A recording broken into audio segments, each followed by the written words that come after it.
Like ready to go? Yeah, ready to go. Okay. I bet if I were to ask you all right now what your favorite country is, you guys would all, most of you would say the United States. But I would have a different answer. I'm Harris, and I lived in Switzerland for 4 months, and I've been there 6 times. And in those 4 months, I was doing an internship at a 5-star resort there, learning about hotels and the trade of hotels, and going through all that hospitality training.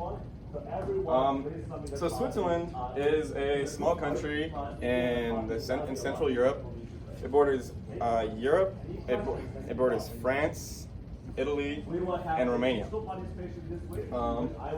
The Swiss are known for their neutrality throughout World War I and World War II. They really played both sides, and kind of benefited a lot from it, and they're one of the highest GDP per capita countries in the world.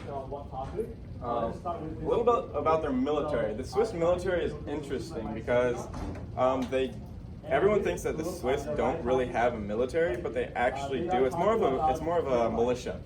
What they do is that once a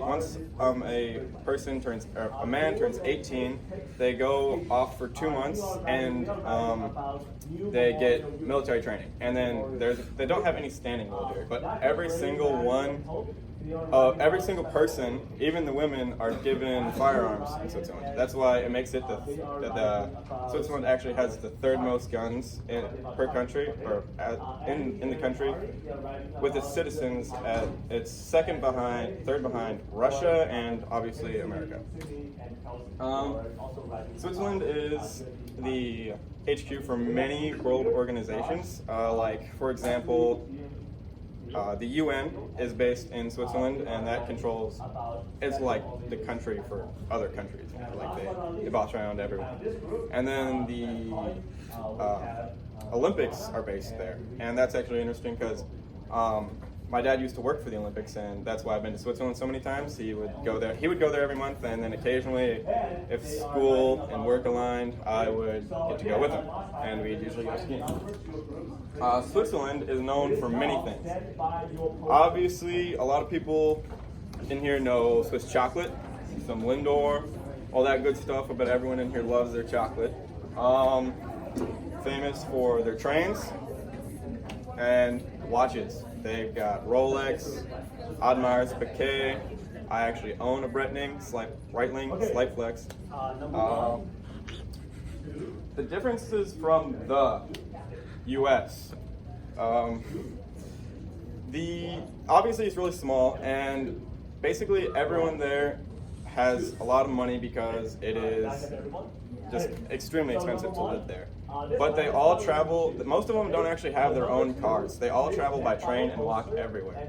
And it's really interesting because when I was going through Switzerland, they're so strict on their time. Like, I got on the train and it was 1 minute late, and they got on the intercom and apologized for being 1 minute late with their trains. And then the Amtrak here, I don't know if any of you have traveled on Amtrak here, but I showed up like 10 hours late to Chicago one time, and I think I actually got charged for something extra. So, that's one of the big old differences there. So a little bit about my time in Switzerland. When I went there, I was 16 and I was doing an internship through the hospitality college. And I started out doing just like housework or housekeeping. Let me tell you, housekeeping in Europe on New Year's, probably one of the most disgusting things that you could do in your life. And then I went through the kitchen. I spent a lot of time in the kitchen, then through the front desk, and then I did a little bit of management for the last month. Then I spent like 1 month doing each thing, and it was pretty terrible. Not gonna lie. I had to wake up at like 4 o'clock in the morning, trudge 1 mile up to these little pod things. These are actually the hotel rooms. They're pretty cool. It's called an eco resort. There's only 3 certified eco resorts in the world, and this is one of them. And they do all this fun like skiing and all that stuff. So a couple of my favorite things about Switzerland is this mountain. This mountain is known as the Matterhorn. It is the absolute coolest mountain in the world.